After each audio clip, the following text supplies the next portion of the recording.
3 weeks had passed since the attack on the Eternal Victory. The ship had been repaired. The dead had been honored. And life had slowly returned to normal. But nothing was really normal anymore. Not for Princess Zalara. Not for the crew. And certainly not for Daniel Cole. The story of what happened in the throne room had spread across the entire Valorian Empire. People talked about it in markets and military bases. They discussed it in government halls and family homes. Everyone wanted to know about the human who had defeated 40 Keth soldiers with nothing but an ancient sword. Daniel had become famous, but he did not seem to enjoy it. He continued his quiet routines. He still read books in the library. He still watched the stars from the observation deck. He still spoke softly and smiled warmly at everyone he met. The only difference was that now, people looked at him differently. They no longer saw a weak little creature. They saw a mystery. A puzzle they could not solve. Commander Thyron was one of the first to change his behavior. He found Daniel one morning in a quiet corner of the training hall. The human was alone, practicing slow movements with his katana.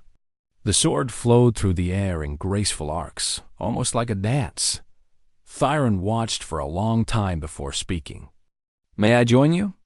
Daniel paused and looked at him. "Of course, Commander."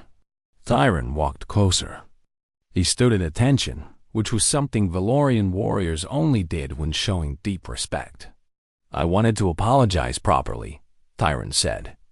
"Not just for calling you a coward. For everything. The jokes. The insults. The challenges I kept pushing on you. I was cruel, and I was wrong." Daniel lowered his sword. "You were judging me by the only standards you knew. I cannot blame you for that, but I should have known better. I am a warrior. I was trained to observe, to understand my enemies. I looked at you every day for 6 months, and I never saw what you really were." Thyron shook his head. "That makes me a poor warrior indeed." Daniel considered this for a moment. "May I tell you something my teacher once told me?" "Please." He said that the strongest warriors are not the ones who show their power to everyone. The strongest warriors are the ones who choose when to reveal themselves. Power that is always on display becomes predictable. It becomes weak. But power that is hidden. Daniel raised his sword and held it in front of him. Hidden power can strike when no one expects it. Thyron nodded slowly. "Your people learned that lesson long ago, did they not?" "We had no choice," Daniel replied. "We were never the biggest species on our planet. We were never the fastest. There were animals that could kill us easily. So we learned to be clever. We learned to work together. We learned to fight with our minds as much as our bodies." He resumed his practice movements. "By the time we became the dominant species on Earth, we had already developed thousands of years of combat knowledge. We created different martial arts for different situations. We built weapons of every kind. We studied warfare like it was a science." Thyron watched the sword move through the air. "And the way you fight?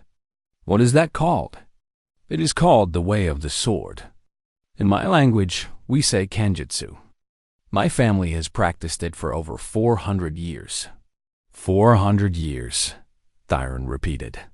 Passed down through generations. Yes, my father taught me. His father taught him. And so on, back through time. Daniel smiled slightly. When I hold this sword, I am not alone. I carry the knowledge of everyone who held it before me. Thyron was quiet for a long moment. Then he bowed his head. I would be honored if you would teach me someday. Daniel stopped moving and looked at the Valorian commander with surprise. You want to learn from me? I want to understand. I want to see the world the way you see it. I spent my whole life believing that strength was everything. You have shown me that there is more to being a warrior than I ever imagined. Daniel extended his hand. It was a human gesture of friendship. Thyron took it. I would be happy to teach you, Daniel said. Later that evening, Zilara found her husband in their private quarters. He was sitting by the window, cleaning his katana with a soft cloth. The blade gleamed in the starlight. She sat down across from him and watched him work. For several minutes, neither of them spoke. Finally, Zilara broke the silence. I owe you an apology as well. Daniel looked up. You do not owe me anything. Yes, I do. Zilara took a deep breath. I was ashamed of you. I looked at you and saw weakness. I thought marrying you was a punishment. I spent months feeling sorry for myself because I was bound to a man I did not respect. She shook her head. I was a fool. Daniel set down his sword and gave her his full attention. You were honest. I knew how you felt. I saw it in your eyes from the first moment we met. And you stayed anyway? You smiled and acted kind even though you knew I despised you. I hoped you would change your mind eventually, Daniel said simply. I knew that words would not convince you. Only actions would. So I waited for a chance to show you who I really am. Zilara felt tears forming in her eyes. She blinked them away quickly. Valorian princesses did not cry. I do not deserve your patience, she said. I do not deserve your kindness. Daniel reached out and took her hand. You deserve everything I can give you. You are my wife. I made a promise to stand beside you, to protect you, to be worthy of your trust. I intend to keep that promise. Zilara looked at their joined hands. His fingers were smaller than hers, softer than the hands of Valorian warriors. But she no longer saw weakness when she looked at them. She saw the hands that had saved her life. The hands that had held a sword with impossible skill. The hands that had chosen gentleness when they could have chosen violence. Will you teach me? She asked softly. Not just to fight. To see the world the way you do. To understand the patience and the control that your people have learned. Daniel smiled. It was the warmest smile she had ever seen. I would like nothing more. They began training together the very next day. Zilara learned quickly. She was already a skilled warrior, but Daniel taught her something new. He taught her to breathe, to wait, to observe before acting. He taught her that sometimes the best way to win a fight was to never start one. Months passed. The eternal victory continued its journey through the stars. Daniel and Zilara grew closer with each passing day. They talked for hours about their different cultures, their different histories, their different ways of seeing the universe. Zilara discovered that humans were far more complex than she had ever imagined. They were not just one thing. They could be gentle and deadly, patient and explosive, kind and ruthless. They contained contradictions that other species found impossible to understand. And Daniel discovered that Valorians were more than just warriors. They had art and music and poetry. They loved their families deeply. They had fears and hopes and dreams, just like everyone else. Two very different people from two very different worlds had found common ground. One night, Zilara looked at the steel ring on her finger. The same ring Daniel had given her on their wedding day. She had worn it out of duty at first. Now she wore it because she wanted to. I understand now, she said. Daniel looked at her. Understand what? What you said about this ring. That the value of a gift is in its meaning, not its weight. She smiled at him. This ring means more to me than all the treasures in the empire. Daniel put his arm around her. They sat together in silence, watching the stars drift by. Princess Zilara had married a human thinking he was weak. She had discovered that he was one of the strongest people she had ever known. Not because of his sword. Not because of his fighting skills, because of his heart. And that, she realized, was what made humans truly special. They were small and fragile and lived such short lives. But they loved fiercely. They fought relentlessly. And they never, ever gave up. She was proud to call one of them her husband, she would be proud for the rest of her days. Rex could not believe what he was seeing. 4 of his best soldiers lay dead on the floor, killed by a creature half their size with nothing but a piece of old metal. "What are you?" he demanded. Daniel did not answer the question. Instead, he took a step forward, then another. His movements were slow and deliberate. His sword hung at his side, ready but not raised. "I am going to give you one chance," Daniel said. His voice was calm and quiet. "Take your soldiers. Leave this ship. Never come back. If you do that, you will live." Rex's shock turned into rage. "You dare threaten me? You killed 4 soldiers. I have 40 more in this room alone. You are nothing but a single human with a primitive weapon." "Yes," Daniel agreed. "I am exactly that." He kept walking forward. Rex snarled and raised his hand. "Kill him. Kill him now. Everyone attack at once." The Keth soldiers surged forward. All of them. They came from every direction, their weapons raised, their bodies moving at incredible speed. It was a wave of death rushing toward one small human standing alone. Solara watched from where she had fallen. Her shoulder was still burning with pain, but she could not look away. She expected to see Daniel overwhelmed. She expected to see him torn apart by the swarm of enemies. Instead, she saw something impossible. Daniel moved through the Keth soldiers like wind through leaves. He did not try to block every attack. He did not try to fight every enemy at once. He simply was not where their weapons were. He stepped, turned, ducked, and flowed. Every movement was small and precise. Nothing was wasted. Nothing was rushed. And every time he moved, his sword moved with him. The blade cut through armor, through weapons, through flesh. It found gaps that should not have existed.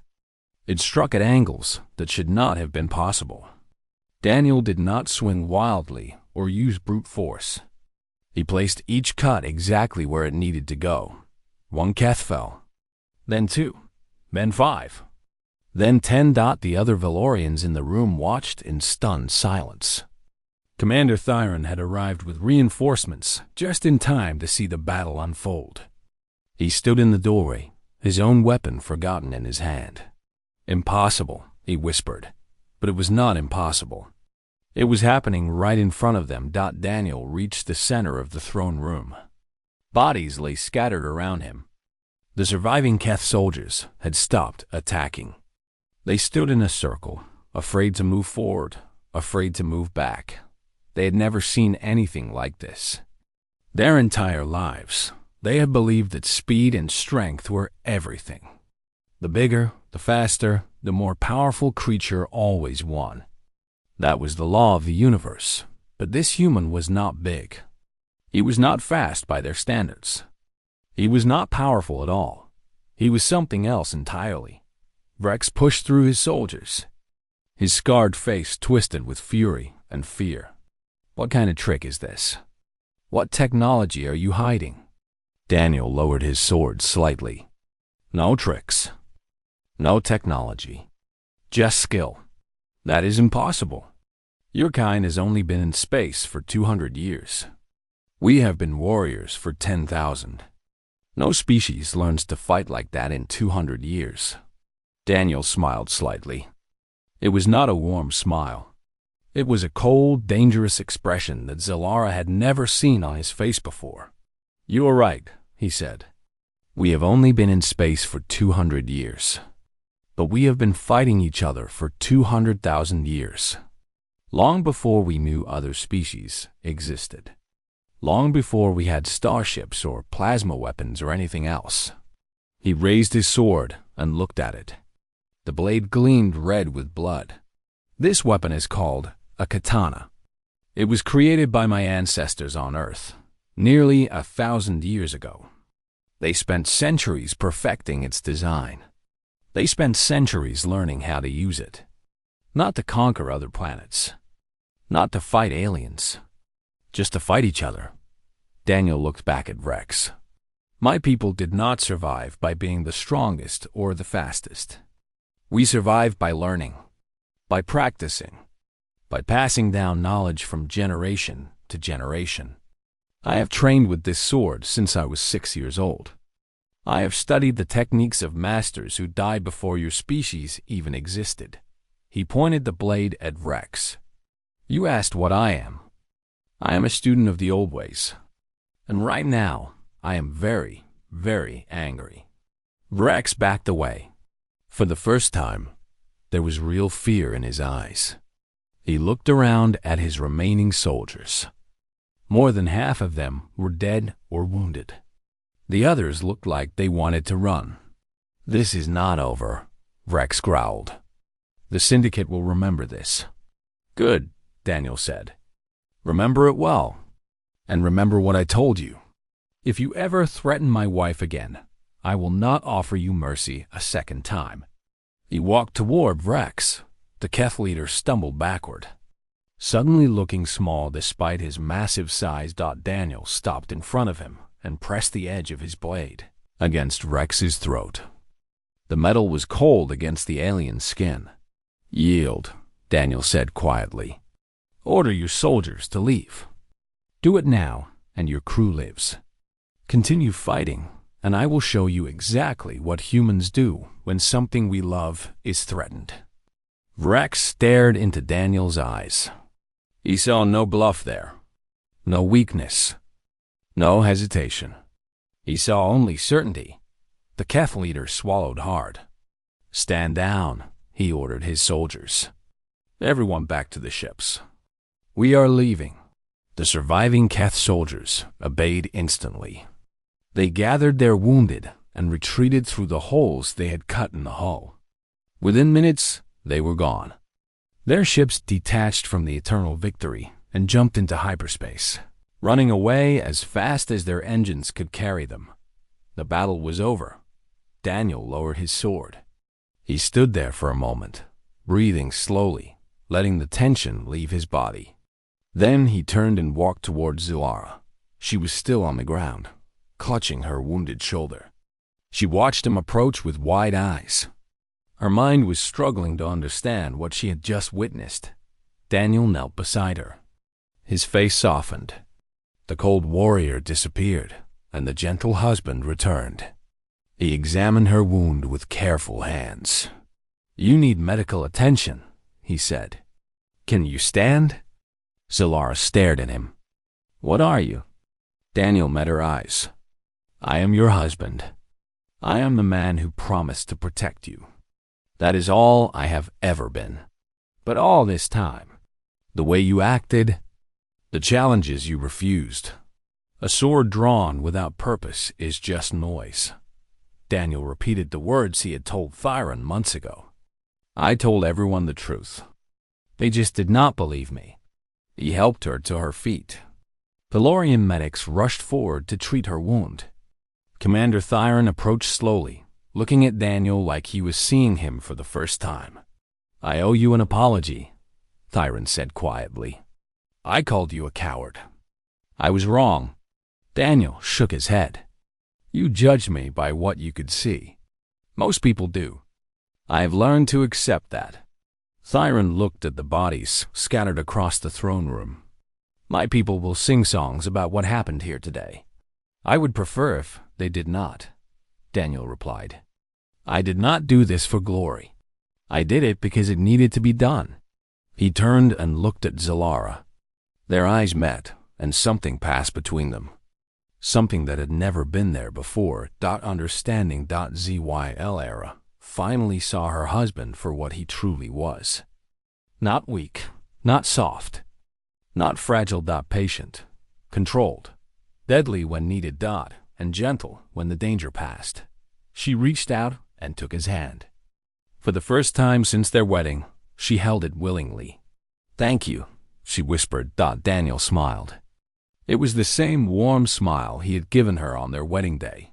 I told you I would be a good husband, he said. I meant it. The attack came on a quiet morning. The Eternal Victory was traveling through a remote part of space. visiting small colonies along the border of Valorian territory. It was supposed to be a peaceful journey, a chance for Princess Zilara to meet her people and show them their future queen. No one expected trouble. No one was prepared for what happened next. The Keth Syndicate had been planning this for months. They were a group of pirates and criminals from a distant part of the galaxy. They hated the Valorians. They hated the peace treaty with the humans. And they saw the royal wedding as the perfect target. Their ships came out of nowhere. Dozens of them. They were fast and heavily armed. Before the Valorian crew could react, the enemy was already cutting through the hull. Alarms screamed through the corridors. Soldiers ran to their battle stations. Commander Thyron shouted orders as his warriors grabbed their weapons and rushed to meet the invaders. Princess Zilara was in the throne room when the attack began. She was meeting with diplomats from 3 different planets. When the explosion started, she immediately drew her blade and moved toward the door. "Everyone stay calm," she commanded. "Guards, form a protective circle around the diplomats. No one gets through."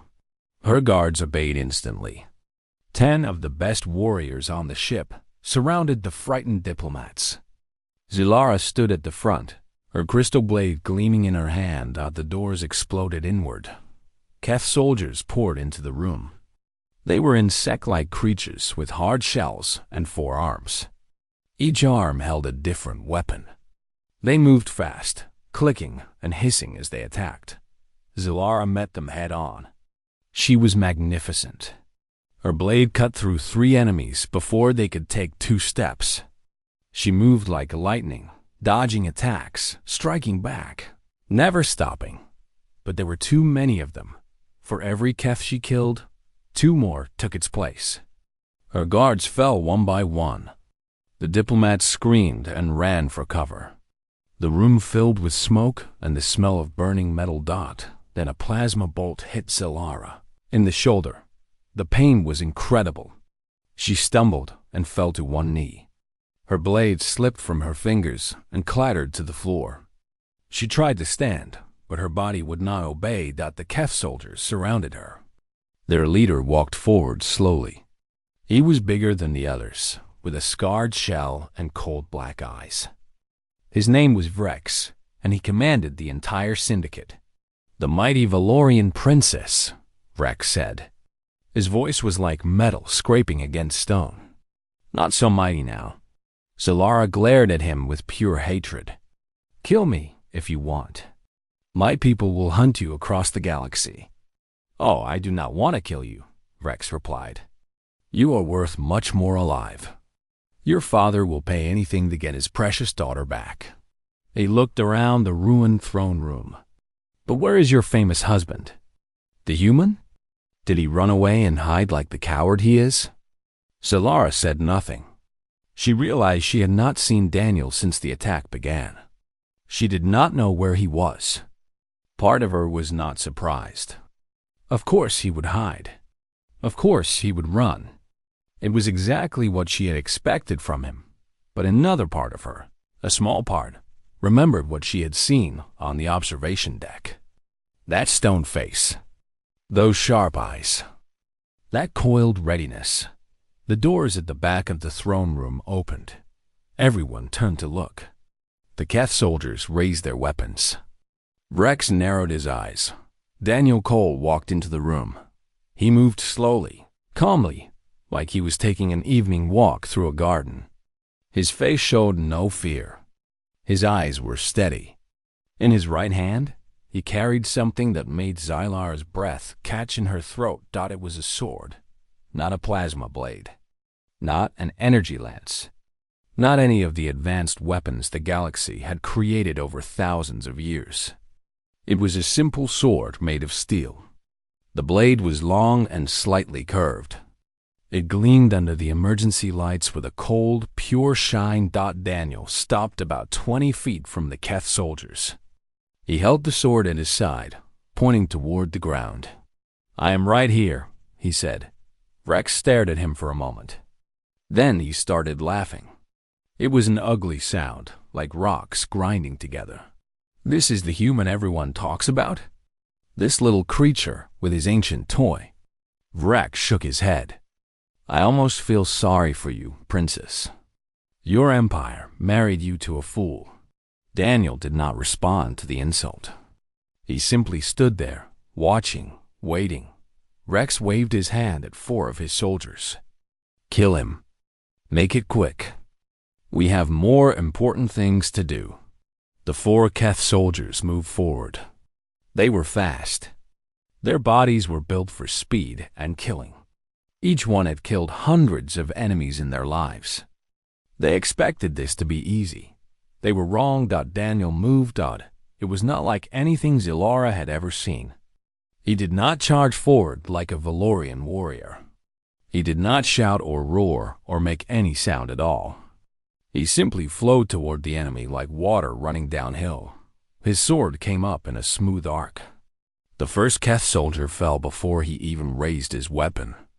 The blade had passed through a gap in his armor so quickly that no one saw it happen. Daniel kept moving. He stepped to the side, letting the second soldier's attack pass by his head. His sword flashed again. The second soldier collapsed. The third and fourth soldiers attacked together. Daniel spun between them like a dancer. His blade sang through the air, quick and precise. Both soldiers fell at the same time. The whole thing took less than 5 seconds. Daniel stood among the 4 bodies. He was not breathing hard. He was not sweating. His expression had not changed at all. He looked at Rex with those calm, steady eyes. Would you like to send more? He asked. The throne room was completely silent. Every Keth soldier stared at Daniel like they were seeing a ghost. Even Rex looked shocked. Zilara could not believe what she had just witnessed. This was her husband? This was the weak little scholar who refused every challenge. This was the man she had pitied and despised for 6 months? She watched him standing there among the fallen enemies, his ancient sword dripping with blood, and she realized she had never known him at all. The battle was far from over. Rex still had dozens of soldiers. The ship was still under attack. Everything could still go wrong. But in that moment, Princess Zilara understood something that changed everything. Her husband was not weak. He had never been weak. He had simply been waiting for the right moment to show what he really was. And now, finally, that moment had come. 6 months had passed since the wedding, and Daniel Cole had become the most talked about person on the Valorian flagship. The ship was called the Eternal Victory. It was enormous, nearly 5 miles long, with enough room for 10,000 soldiers and their families. It was the pride of the Valorian fleet, and it was now Daniel's home. Every day, he walked through its halls. Every day, the Valorian soldiers stared at him. Some stared with curiosity. Most stared with contempt. They called him names behind his back. The pet, the soft one, the little husband. They laughed at the way he walked, the way he spoke, the way he seemed completely out of place among their kind. Daniel heard all of it. He never responded. He spent his days reading in the ship's library, learning about Valorian history and culture. He spent his evenings walking through the observation decks, staring out at the stars. He was always polite to everyone he met. He always smiled. He always spoke softly. The Valorians did not understand him at all. Commander Thyron understood him least of all. Thyron was Princess Zylara's younger brother. He was tall and muscular, with silver skin and eyes like burning coals. He was one of the greatest warriors on the ship, and he hated Daniel with every fiber of his being. It disgusts me, Thyron said one day, sitting in the officers' mess with his fellow commanders. My sister married that creature, a human, a weakling who cannot even lift a training blade. The other officers nodded in agreement. He refuses every challenge, one of them said. I asked him to spar with me last week. He smiled and said, no, thank you. Like I had offered him a cup of tea instead of a chance to prove himself. He has no honor, Another added, "No pride. He walks among warriors and acts like a servant." Thyron slammed his fist on the table. "I will break him. I will prove to my sister that she married nothing but a coward." That evening, Thyron found Daniel in the observation deck. The human was standing alone, watching a distant nebula swirl with colors of blue and gold. "Human," Thyron called out. Daniel turned around.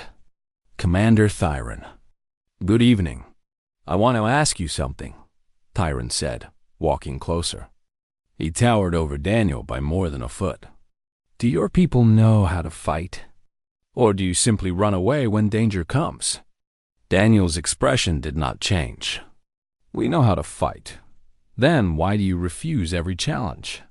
Why do you act like a coward in front of my people?" Daniel was quiet for a moment. Then he spoke. "I was taught that a sword drawn without purpose is just noise. I have not found a purpose yet." Thyron stared at him. Then he burst out laughing. "Just noise? That is your excuse. That is why you hide from every battle?" "I am not hiding," Daniel said calmly. "I am waiting. Waiting for what?"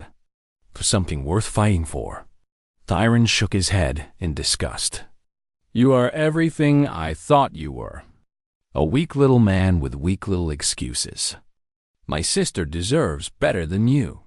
He turned and walked away, leaving Daniel alone with the stars. That night, the story spread through the entire ship. The human had called battle just noise. The human said he was waiting. The soldiers laughed harder than ever. Even the servants giggled when Daniel walked by. Princess Zilara heard the story too. She was in her private quarters when Counselor Mirith told her what her brother had said. Zilara closed her eyes and sighed. "Every day, he finds a new way to embarrass me." "Your husband or your brother?" Mirith asked. "Both." Zilara stood up and walked to the window. "I have tried to find something to admire in Daniel. I have watched him for months. He is kind. He is patient. He is intelligent. But none of that matters here. In this world, strength is everything. And he has none." Mirith hesitated. "May I speak freely, Your Highness?" "You may. I have been observing the human as well. There is something about him that I cannot explain. He never seems afraid. He never seems nervous. He walks through a ship full of people who hate him, and he smiles like he does not have a care in the world." Zilara frowned. "That is not strength. That is ignorance. He does not understand the danger he is in." "Perhaps," Mirith said. "Or perhaps he understands it better than we think." Zilara dismissed the idea with a wave of her hand. She had made up her mind about Daniel long ago. Nothing would change it. But later that night, something happened that planted a small seed of doubt in her heart. She could not sleep. So she decided to take a walk through the ship. She found herself on the observation deck, the same place where Daniel had embarrassed himself earlier. He was there again, standing in the same spot. But this time, something was different. He stood perfectly still, his hands clasped behind his back. His posture was straight and solid. His breathing was slow and deep. He stared out at the stars with an expression Zilara had never seen before. There was no smile. No softness, no gentle warmth. His face was like stone. His eyes were focused and sharp. Every muscle in his body seemed coiled and ready, like a spring pressed down and waiting to release. Zyl stopped in the doorway and watched him. For a moment, just a brief moment, she did not see a weak scholar standing there. She saw something else, something older, something patient. Something dangerous. Then Daniel turned his head slightly. He noticed her standing there. And just like that, the expression was gone. The smile returned. The warmth came back to his eyes. "Princess Zilara," he said pleasantly, "I did not expect to see you here. Would you like to watch the stars with me?" Zilara did not answer. She stared at him, trying to find the person she had seen just seconds ago. But he was gone. Only the gentle scholar remained. "No," she finally said. "I was just passing by." She turned and walked away, her mind racing. What had she just seen? Was it real, or had she imagined it? She did not know. But for the first time since their wedding, Princess Zilara began to wonder if there was more to her human husband than she had believed. Maybe Counselor Mirith was right. Maybe Daniel understood his situation better than anyone realized. The question was, what was he waiting for? And what would happen when he finally found his purpose? Zilara did not know the answers yet, but soon, very soon, she would find out. The great hall of the Valorian Empire was filled with thousands of guests. They had come from every corner of the galaxy to witness something that had never happened before. A princess of the mighty Valorian race was about to marry a human. Princess Zilara stood at the center of the hall. She was 7 feet tall with silver skin that glowed softly under the lights. Her eyes were deep purple, and her long white hair fell past her shoulders like a waterfall of snow. She wore armor made of crystal and gold, because even at her own wedding, a Valorian princess was expected to look like a warrior. Her people were known across the galaxy as the greatest fighters ever born. They were fast, strong, and lived for battle. For 3,000 years, the Valorian Empire had conquered star system after star system. No one had ever beaten them in open combat. No one had even come close. But then the humans arrived. Humanity had only been traveling among the stars for 200 years. They were young, small, and weak compared to most alien races. When they first met the Valorians, everyone expected the humans to be crushed within a week. But that did not happen. The war dragged on for 5 long years. The humans did not win, but they did not lose either. They fought in ways no one had ever seen before. They were unpredictable, clever, and refused to give up no matter how many times they were beaten. Finally, the Galactic Council stepped in and demanded peace. Both sides were tired of fighting. The treaty was signed, and to seal the agreement, a marriage was arranged. Princess Zilara, third daughter of the Valorian Emperor, would marry a human chosen by the Human Alliance. Zilara had accepted her duty without complaint. She was a soldier. She followed orders. But deep inside, she felt only shame. Marrying a human was like marrying an insect. It was beneath her in every way. The doors at the far end of the hall opened, and the human delegation walked in. Zilara watched them approach with cold eyes. There were 5 of them, all dressed in simple black uniforms. They looked so small compared to the Valorians around them. So fragile. She could probably break any of them in half with one hand.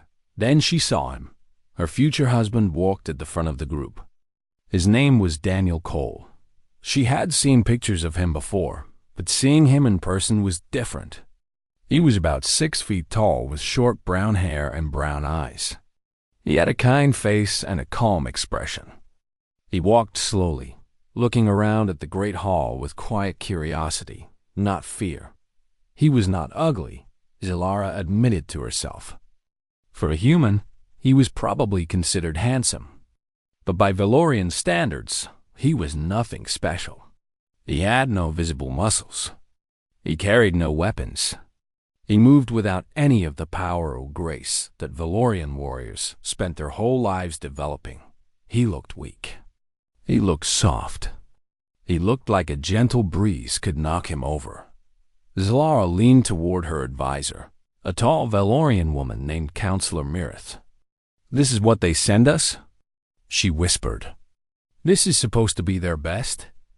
Mirith's face remained calm. "The humans chose him specifically for this role, Your Highness. He's said to be a diplomat and a scholar. They value such things." "A scholar," Zilara repeated with disgust. "I am marrying a man who reads books instead of fighting battles." Daniel reached the platform where Zilara stood. He looked up at her, and for a moment, their eyes met. Zilara expected to see fear or nervousness in his gaze. Instead, she saw something she did not expect.